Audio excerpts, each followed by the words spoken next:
Hello there everyone, it's Aidan from Push Square. So 2023 is coming to an end, and that means I've been looking back on the last year of PlayStation. Now if you're into your end of year content, then I've got a best PS5 games list for you to check out, and the site's official Game of the Year ranking will drop on January 1st, so be sure not to miss out on that. But today I want to talk about the best looking games of the year. From graphical fidelity to smashing art styles, here are the best PS5 graphics of 2023.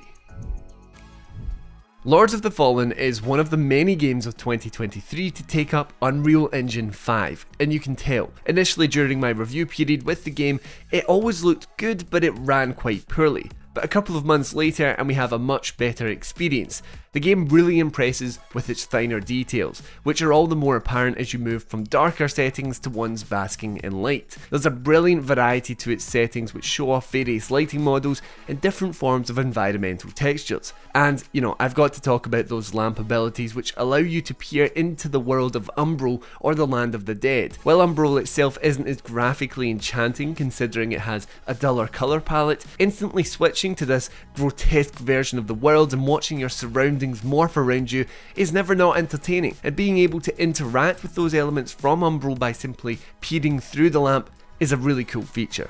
Final Fantasy XVI. It's a funny game to include here because in so many ways it's an alright looking game. NPCs can look dull as doorposts and some environments just don't do it, but there is no denying that when things get going, this can be an incredibly impressive game. Whether it's the lightning fast and super flashy combat, or the enormity of its icon fights, there are pockets of graphical glory sprinkled throughout Final Fantasy XVI that validate its place on this list. I think for me this is a game that shines with the vibrancy of action. It almost feels purposeful to make some aspects seem really normal and dull, and then have these high concept fantasy settings which have a sense of scale that really prove the need for this to be a PS5 only title. Part of it is the excitement, but there are a few times where I kinda couldn't believe what I was seeing in this game.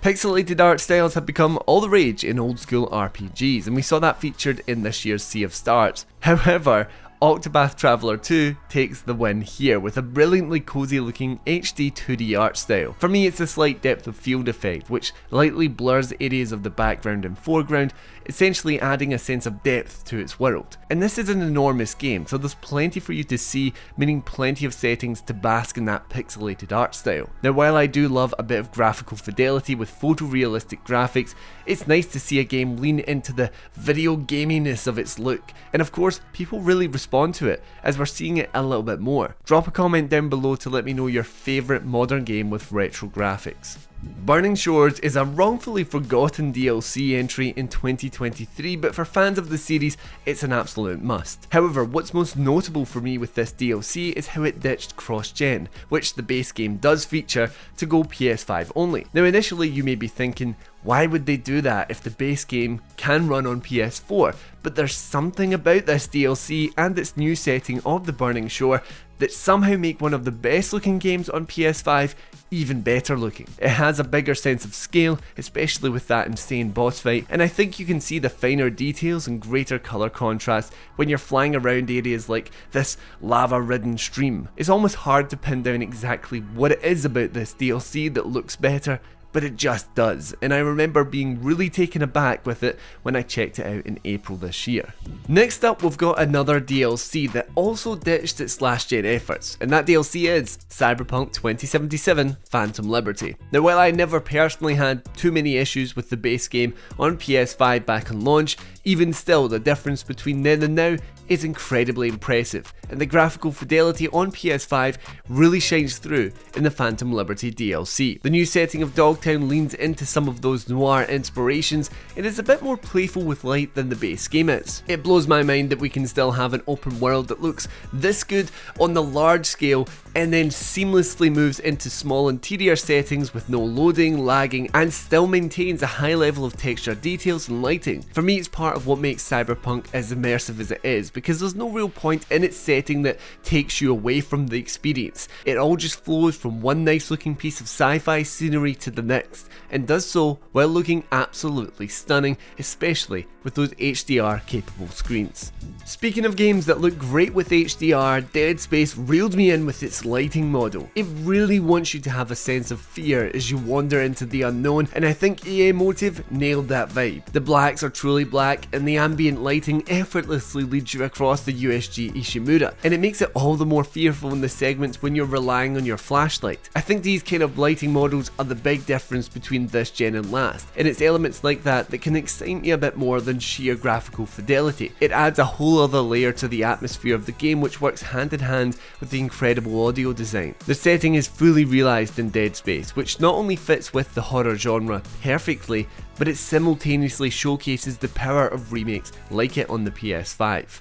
The horror and remake trend continues with Resident Evil 4. Now we know these games look great, we've seen that with RE2 and 3 remakes, but 4 takes things to another level by diversifying its settings and again mixing things up with that lighting. The game can really change up the look and feel with dark intense woodlands or sun-hued villages, yet across the board it maintains graphical synergy. For me, at least at the beginning of the game, it's the mundanity of Resident Evil's setting that make its graphics pop. It'll have you obsessing over the finer details of a little shack or a hobbled together barn, while progressively diving deeper into those action elements and somewhat expanding its grandiose scale. That in part is what has the tension setting in, and it's portrayed perfectly in this remake. And for bonus points, the RE4 VR mode somehow manages to maintain so much of that graphical prowess.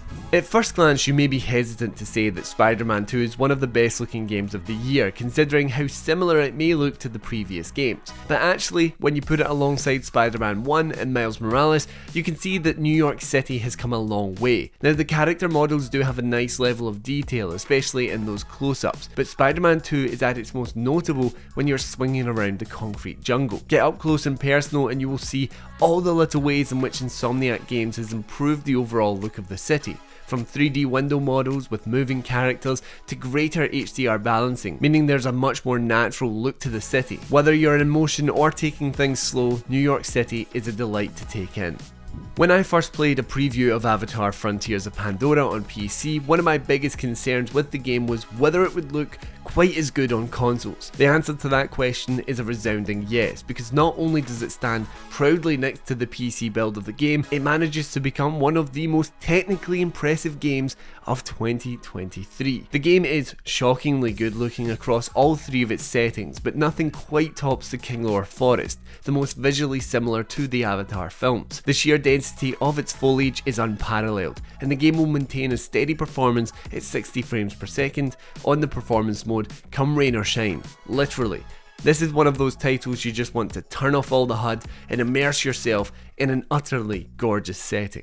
Alan Wake 2 is a feast for the eyes. In its opening chapters, it does have a very similar visual identity to the Resident Evil games, opting for a slightly more photorealistic look at dark survival horror. And while that on its own would be reason enough to be included in this list, the Alan Wake sections of the game take it to a whole other level. The Dark Place is the most visually interesting setting of the year, playfully messing around with neon lights and shifting levels. The Dark Place is screenshot central, as every other moment you're coming across some awesome looking landmark that is just peak cinematic vibes, and the willingness to experiment with colour resulted in plenty of oohs and ahs. And that's only improved when Remedy Entertainment starts mixing in live action elements and seamlessly blending them with gameplay to create the most visually unique and dynamic experience, not just of 2023, but for a long time. Just as a final note, there will never be a more visually satisfying gameplay moment than instantly switching scenes around in the Alan Wake writing levels. It's so cool.